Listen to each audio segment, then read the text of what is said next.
Halo semuanya, balik lagi bersama saya Amelia Nurseha di Learning Journal kali ini. Pada pertemuan kelima kemarin pada mata kuliah Public Speaking, tepatnya pada tanggal 27 Maret, pada mata kuliah itu kita melaksanakannya secara online ya. Kemudian setelah Bapak Adi selaku dosen pengampu gitu membuka mata kuliah, kemudian dilanjutkan dengan memanggil 3 orang yang akan menjadi pembicara pada kelas online tersebut. Nah, yang pertama dipanggil itu adalah saya sendiri, Amelia Nurseha, yang menyampaikan motivation tentang keutamaan atau manfaat memaafkan. Kemudian ada Nawal, yang dimana kita berlakon sebagaimananya seorang yang menonton Shopee Live gitu ya, ataupun TikTok Live, yang dimana Nawal itu berlaku sebagai orang yang jualan kemudian mempromosikan barang-barangnya gitu. Kemudian ada Ajudin, dimana dia ceramah tentang keutamaan ilmu. Nah, setelah 3 orang itu selesai menyampaikan materinya ataupun berbicara, dilanjutkan dengan materi dari kelompok 3 ini menyampaikan materinya tentang rahasia sukses para pembicara hebat, di mana kelompok 3 ini menjelaskan tentang tokoh-tokoh motivator ataupun public speaker yang ada di Indonesia ini gitu. Nah, kita dijelaskan dulu oleh kelompok 3 ini tentang apa sih public speaking itu. Nah, public speaking adalah ketika kita berbicara di depan umum dengan menyampaikan materi yang kita sampaikan ataupun argumen gitu, untuk mengajak ataupun mendorong orang-orang untuk tertarik dengan apa yang kita sampaikan gitu, termasuk seperti motivasi gitu ya. Nah, adapun profesi yang membutuhkan public speaking gitu, kita juga harus tahu apa aja sih pekerjaan yang membutuhkan public speaking ini. Yang pertama yang sama-sama kita ketahui ya, yaitu dosen, kemudian komedian, terus juga ada presenter TV, kemudian sales gitu, seperti yang dilakukan oleh Nawal, yaitu kan termasuk mempromosikan ataupun membuat orang tertarik dengan barang yang kita promosikan gitu. Kemudian ada motivator gitu ya, terus juga ada para ustazah gitu ataupun dai gitu.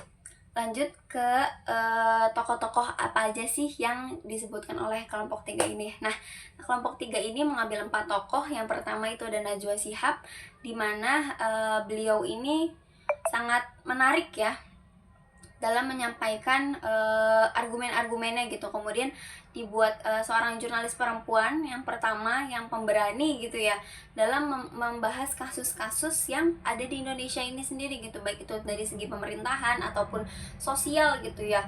Nah, dari segi penyampaiannya ini dapat kita tiru ya, untuk menjadi orang yang lugas gitu, menjadi orang yang paham terhadap apa yang kita mau sampaikan gitu. Karena menurut saya, ketika kita ingin menyampaikan sesuatu, yang pertama diisi itu adalah otak kita, karena mulut merupakan cerminan dari otak dan hati kita gitu. Jadi ketika kita ingin menyampaikan hal-hal yang menurut kita itu bagus gitu, maka kita harus mengisi hati dan otak kita itu dengan hal-hal yang baik dan bermanfaat juga, karena nanti juga akan turun ke mulut kita, yang dimana kita akan menyampaikan hal-hal yang manfaat pula gitu. Jadi ketika kita ingin menyampaikan sesuatu seperti Mbak Najwa Shihab ini, maka kita harus isi dulu otak kita itu, baru kemudian kita menyampaikannya dengan cara yang teratur gitu. Karena yang saya pahami juga, ketika orang yang sudah paham apa yang ingin dia sampaikan, ketika dia membaca buku itu akan berbeda dengan orang yang otaknya kosong gitu ketika berbicara. Ya perlu kita belajar lagi gitu untuk apa yang ingin kita sampaikan gitu. Kemudian ada Bapak B.J. Habibie, di mana beliau menjelaskan tentang teknologi ataupun kemajuan tentang teknologi juga gitu ya, tentang pesawat gitu, disampaikan dengan cara yang lugas kemudian mudah dipahami gitu. Nah, itu kan membutuhkan public speaking yang bagus gitu ya, dimana kita udah berpengalaman nih di salah satu bidang, kemudian kita merepresentasikannya itu pasti akan lebih mudah gitu ketika kita paham apa yang kita mau sampaikan gitu. Kemudian ada Mary Riana dan ada Bapak Mario Teguh, di mana 2 orang ini adalah motivator yang cukup terkenal di Indonesia. Bukan cukup lagi, memang sudah terkenal ya. Sudah terkenal dengan penyampaiannya itu tuh soft spoken gitu, tapi sangat relate terhadap apa yang sedang dihadapi gitu. Terutama Meridiana merupakan seorang pengusaha yang sudah sukses dan sering memberikan motivasi tentang bagaimana cara kita menjalani bisnis, kemudian bagaimana cara kita untuk mengajak ataupun mendorong para anak-anak muda untuk terus berekspresi gitu, untuk maju seperti beliau gitu, untuk sukses di usia muda gitu. Makanya beliau sering memberikan motivasinya. Kemudian ada Bapak Mario Teguh yang dimana salah satu motivator yang soft spoken juga, yang menyampaikannya tuh kayak seperti dinasihati oleh bapak gitu. Jadi merupakan ini kan, jadi public speaking itu sendiri kan memiliki karakternya masing-masing dalam penyampaiannya gitu loh. Jadi kita yang penting harus bisa memahami karakter kita sendiri, kita ingin menyampaikannya seperti apa. Kemudian kita juga harus memahami audiens kita ingin cocok nih yang seperti apa disampaikan, cara berbicaranya gitu. Terus juga ada beberapa profesi yang underrated gitu untuk dari segi public speakingnya gitu. Katanya tuh coach sport gitu ya, seperti Sinteyong mungkin yang dicontohkan oleh kelompok 3, dimana katanya tuh coach support sport itu tuh cuman bisanya ngatur-ngatur atau marah-marah aja gitu kan, cuman nemenin aja. Padahal tidak ya teman-teman, karena coach sport ini juga merupakan suatu peran penting gitu ketika kita tidak berkomunikasi dengan baik, maka ya dalam menyusun strateginya juga pasti nggak bakalan sukses gitu loh untuk bisa menangnya gitu. Makanya diperlukan komunikasi ataupun public speaking yang bagus ketika kita menyampaikannya gitu. Jadi harus lugas gitu.